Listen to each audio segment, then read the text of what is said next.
Danes po Murskem dnevniku. Negotova usoda pridelovalcev žit. Upravičencev do pomoči vedno več. Onesnaževanje pri vrtini v Petišovcih. Idejatel, novo prodajno mesto. Vreme jutri delno jasno.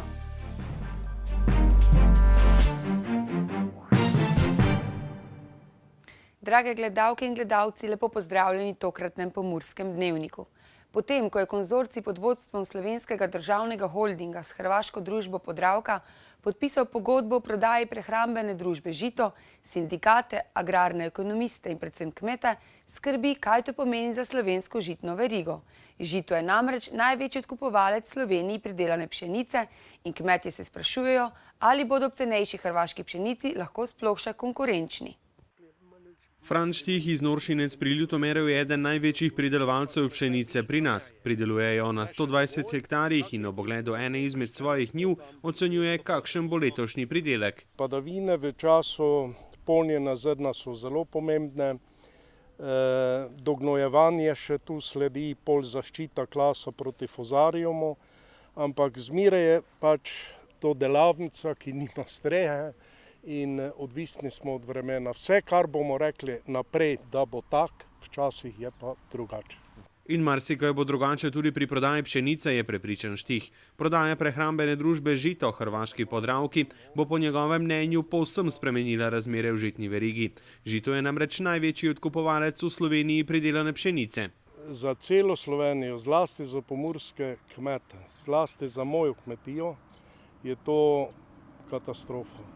Tega nismo pričakovali, smo računali, da bo zmeraj toliko razuma, bo rekel, v politiki, v zadružni zvezi, ki ni odigrala nobene pomembne vloge, niti se ni oglasila, kupujejo časopisna podjetja, namesto bi se enkrat odločili, pa bi segli po tej, bo rekel, predelovalni industriji, ki je slovenska, ki je naša, mi smo njeni dobavitelji. Tudi podpredsednik sindikata kmetov Slovenije in predsednik komisije za prodajo slovenske pšenice v slovenski žitni verigi Franc Kučan je prepričan, da nov lastnik žita za slovenskega kmeta ne pomeni nič dobrega. Znan je kupec. Ozadje je cela hrvaška pšenica za njim. Ne bo prišel ta kupec, da bi vlagal, posodabljal žito, ampak zato je prišel, da bo prodal hrvaško pšenico v Slovenijo. In s tem z dobro blagovno znamko kupujemo domače, kupujemo slovensko, ima odprto tržišče za potrošnika in kupca. Kučan pri tem opozarja tudi na prodajo fruktala, kjer so dolgoletni domači pridelovalci sadja po prevzemu novih lastnikov na robu propada. In to, kar smo gradili vsa ta leta, da moramo pridelati kvalitetno pšenico, da moramo imeti samooskrbo, da moramo imeti blagovno znamko, bo šlo po zlu. Mi bomo pa tako delavci, osiromašeni, komaj na robu preživetja, čakali na miloščino države, če nam bo dala ali pa ne.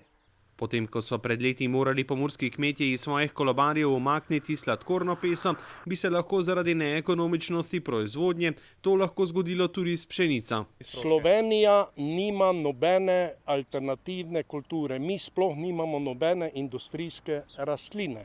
Sosednja Hrvaška ima vse 5 industrijskih rastlin, so močni v semenarstvu, mi smo pa oboroženi z magistri in doktorji, nič pa se na terenu novega ne zgodi. Nimamo ne nove, niti ideje, kamoli da bi bili sposobni organizirati, bo rekel, neko novo proizvodnjo. Minister za kmetijstvo Dejan Židan je sicer podpis pogodbe o prodaji žita označil za škodljivo gospodarsko potezo. Žito je eden od pomembnih gradnikov slovenske žitne verige, v katero je država vložila kar nekaj denarja, je poudaril.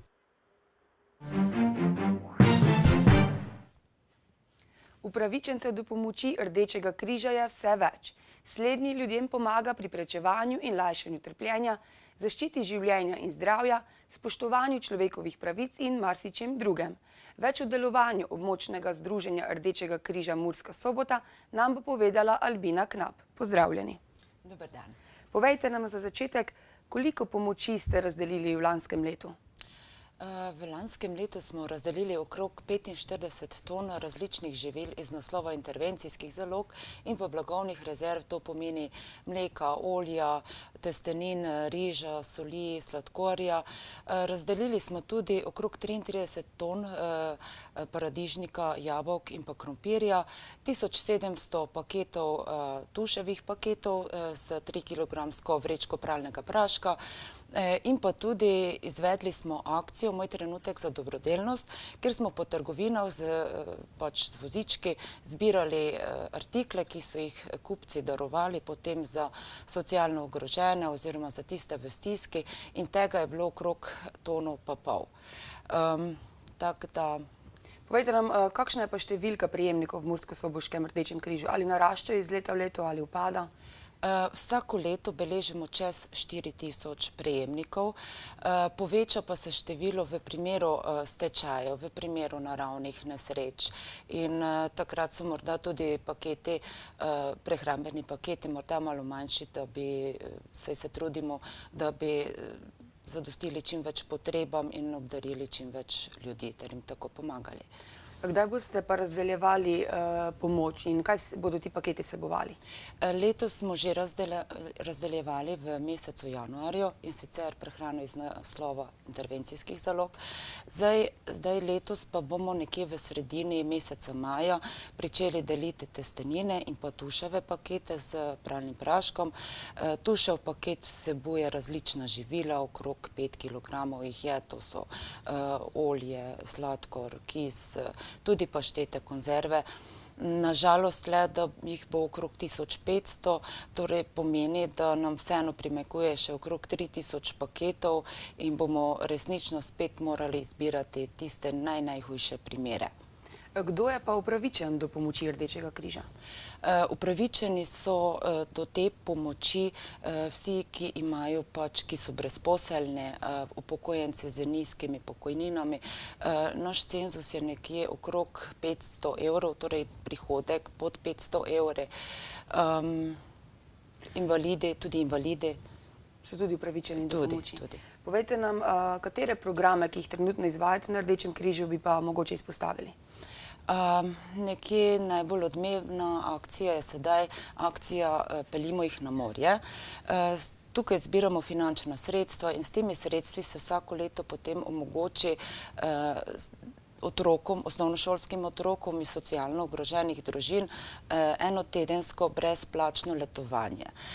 Zdaj naslednja skupina, to je skupina 22 otrok, odpotuje v soboto, kjer bodo en teden preživeli na Debelem rtiču počitnice. So še mogoče kateri drugi razen tega Popeljimo jih na morje, ki jih izvajate trenutno?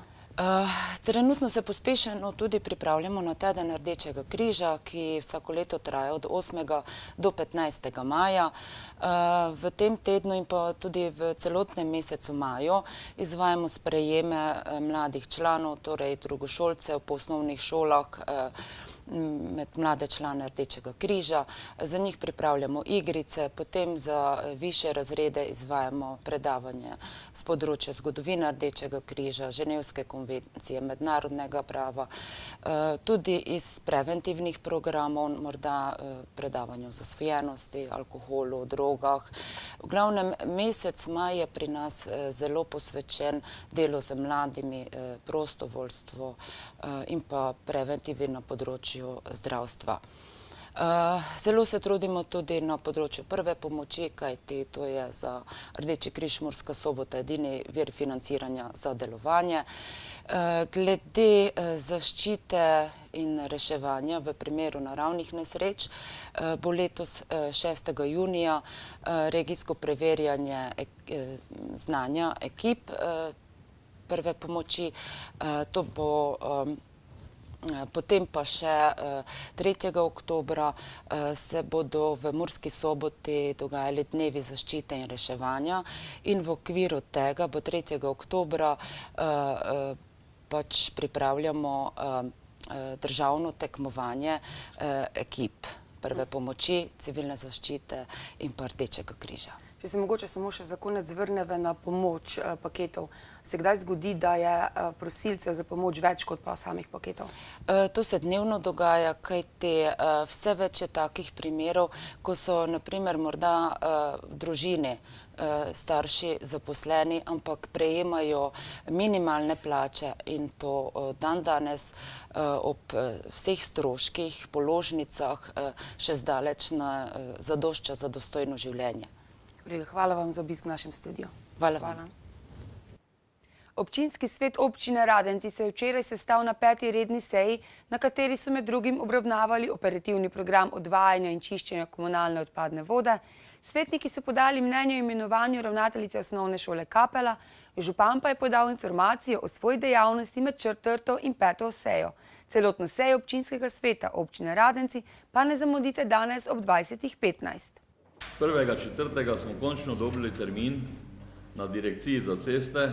Sprožili smo zadeve, kot je cesta Rondo-Mostovi, kot je cesta Radenci-Kapela, Grabonoš, Pločnik, ti rondoji.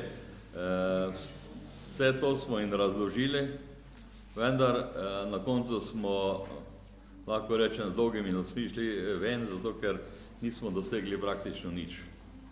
Nara ni, izgovor je na to, da nara ni, plani smo, vendar se ne bo delalo nič. Tako da to je zelo slabo. Zaradi težav pri upravljanju z vodovodom, pri prenosu upravljanja z vodovodom, javno Prelergijo.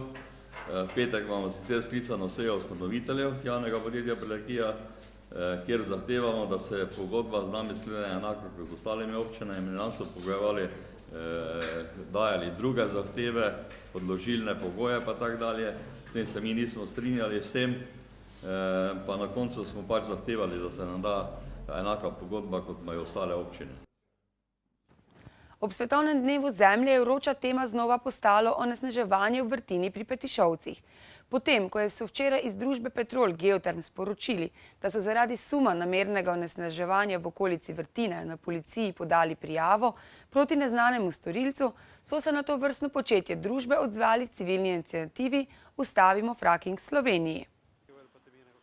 Predstavnik civilne iniciative Ustavimo fracking v Sloveniji Mihael Kasaš pri onesnaženju ob vrtini PT95 pri Petišovcih ne verjame, da je bilo karkoli podtaknjeno.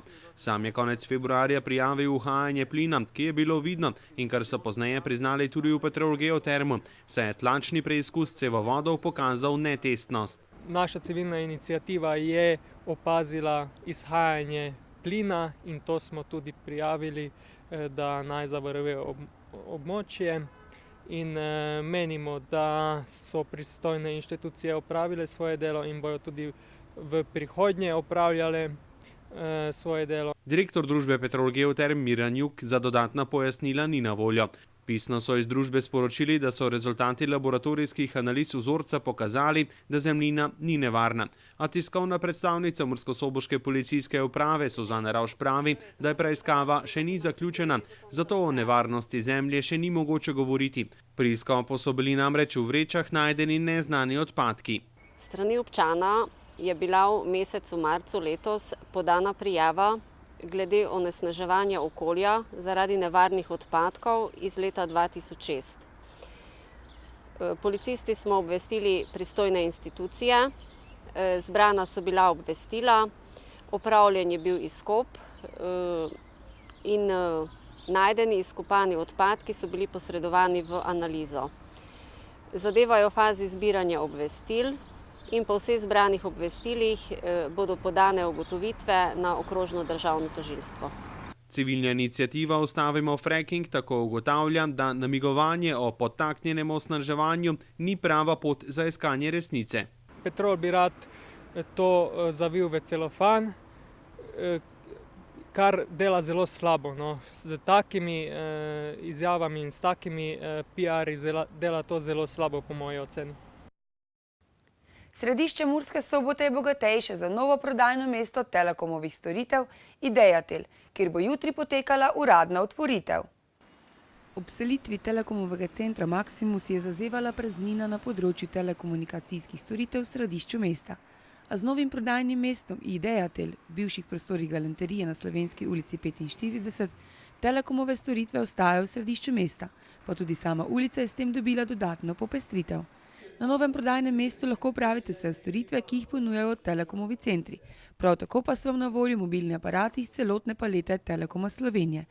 Na jutrišnji uradni otvoritvi obiskovalce pričakujejo številni otvoritveni popusti in akcije. Vse tiste, ki se bodo pa jutri odločili za sklenitev novega oziroma podaljšanja naročniškega razmerja, pa čaka praktično darilo.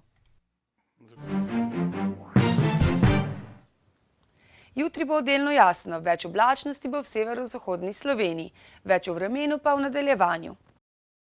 Danes smo imeli sončen dan s temperaturami okrog 20 stopinj Celzija. Opoldne so v Krajinskem parku Goričko namerili 16 stopinj, Murski Soboti, Lendavi ter Radencih pa 18 stopinj Celzija.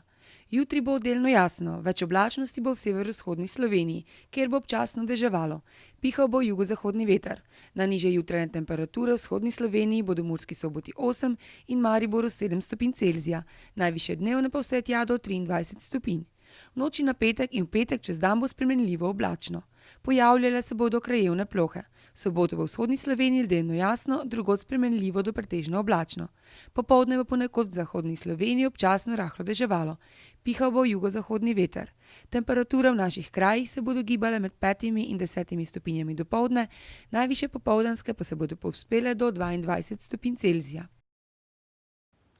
Toliko smo vam pripravili v današnjem Pomurskem dnevniku.